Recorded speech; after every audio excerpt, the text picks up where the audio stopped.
జై తెలంగాణ, జై తెలంగాణ, జోహార్ అమరవీరులకు, జోహార్ అమరవీరులకు, జోహార్ అమరవీరులకు, జై తెలంగాణ, జై తెలంగాణ.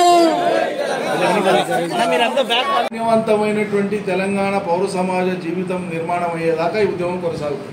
అంటే ఇది ఒక రకంగా నిరంతర ప్రక్రియ. మనం ఈ దేశంలో ఉండేటువంటి రాష్ట్రాలతో పోటీ కాదు వాళ్ళ తెలంగాణకు.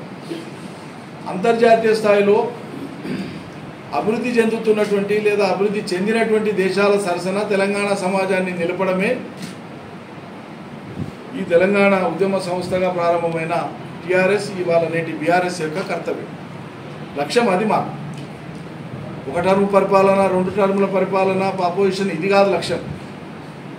ఈరోజు మనకుండేటువంటి వనరులు నిజాం కాలంలోనే, నిజాంలో ఏలుబడి నాటికే దక్కన్ పీఠభూమిలో ఉండేటువంటి వనరులని చాలా దురదృష్టితో ఆనాటి నిజాం ప్రభువులు అంచనా వేసి ఒక శాశ్వత ప్రాతిపదికన తెలంగాణ, దక్కన్ భూమి, హైదరాబాద్ రాష్ట్రం అభివృద్ధి చెందాలని, హైదరాబాద్ సంస్థానం అభివృద్ధి చెందాలని భిన్న రంగాలలో వాళ్ళ అభివృద్ధి నమూనాను ప్రపంచం ముందు పెట్టినారు.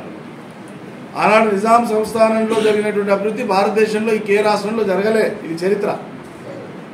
నిజాంకు ఉన్నటువంటి సొంత సైన్యం, బ్రిటిష్ వాళ్ళు భారతదేశంలో సైన్యం ఏది, రైల్వేల కంటే ముందు నిజాం రైల్వేల ఆలోచన చేసింది. భారతదేశంలో ఏ రాజులు తలపెట్టినటువంటి విధంగా సాగునీటి ప్రాజెక్టులను నిజాం తలపెట్టింది.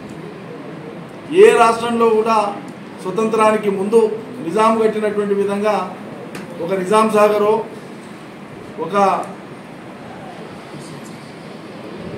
ఏమంటారు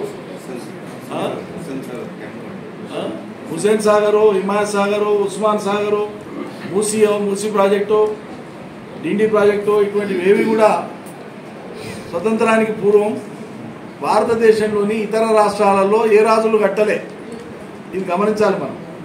అంటే తెలంగాణ పీఠభూమికి, దక్కన్ పీఠభూమికి ఉండేటువంటి ప్రత్యేక పరిస్థితుల్ని కొన్ని వందల ఏళ్ల క్రితమే అంచనా వేసి ముందు చూపుతో భిన్న రంగాలలో అభివృద్ధి చేయాలని ఒక అభివృద్ధి నమూనాను ఆనాటి నిజాం ప్రభుత్వం ప్రారంభించింది. చాలా మటుకు ముందుకు తీసుకొని పోయింది. అందుకే మనకు ఉన్నటువంటి విశ్వవిద్యాలయం కానీ, ఉస్మానియా విశ్వవిద్యాలయం కానీ, ఆర్ట్స్ కళాశాల కానీ, ఉస్మానియా మెడికల్ కళాశాల కానీ, ఉస్మానియా ఆసుపత్రి కానీ, నాంపల్లి, సికింద్రాబాద్, కాచిగూడ రైల్వే స్టేషన్లు కానీ, అటు ట్రాన్స్పోర్ట్ తీసుకున్నా, ఇటు రైల్వే తీసుకున్నా, అటు సాగునీటి వనరులు తీసుకున్నా, ఇటు విద్య తీసుకున్నా, అటు వైద్యం తీసుకున్నా, ప్రభుత్వ రంగంలో ఈ సేవలు రావాలి ప్రజలకు, అప్పుడే ప్రజలకు మేలైన జీవితం ఉంటుందని ఆనాడే తలపెట్టారు.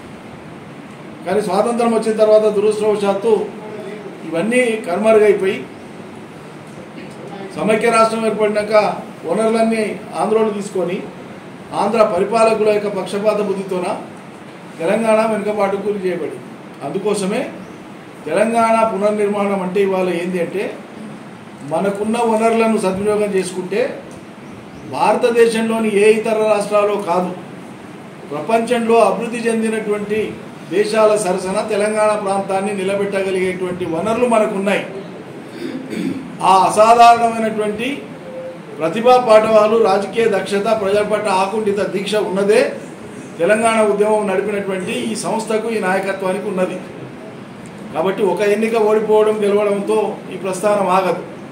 రేపు రాబోయేటువంటి రోజులలో మేము అనుకున్న పద్ధతిలో ఇదే లక్ష్యంతో తెలంగాణ పునర్నిర్మాణం ఇంకా వేగవంతమై అంతర్జాతీయ స్థాయిలో తెలంగాణ కీర్తి కిరీటాన్ని నిలబెట్టడమే లక్ష్యంగా మా పార్టీ ప్రస్థానం కొనసాగుతుంది. మా శ్రేణులు పనిచేస్తారు. అందులో ఎన్నికలు వచ్చిపోతూ ఉంటాయి. గెలుపుకైనా ఓటమికైనా చింతించేది ఉండదు. అంతిమ లక్ష్యం చేరేదాకా తెలంగాణ పౌర సమాజాన్ని ఆ కోణంలో నడపడం మా లక్ష్యం. ఈ తరం, వచ్చే తరం ఆ రకమైనటువంటి జ్ఞానంతో, ఆ రకమైనటువంటి జిజ్ఞాసతో, ఉత్సాహంతో ఈ సామాజిక కదలికలు ఉండాలని ఆశించేటువంటిది భరాసా. ఈ స్ఫూర్తిని నేటి నాయకత్వము, రేపు ఎదిగే నాయకత్వము అలవర్చుకొని తెలంగాణకు మార్గదర్శనం చేస్తుందని చెప్పి నేను ఆశిస్తున్నాను. జై తెలంగాణ. జై తెలంగాణ.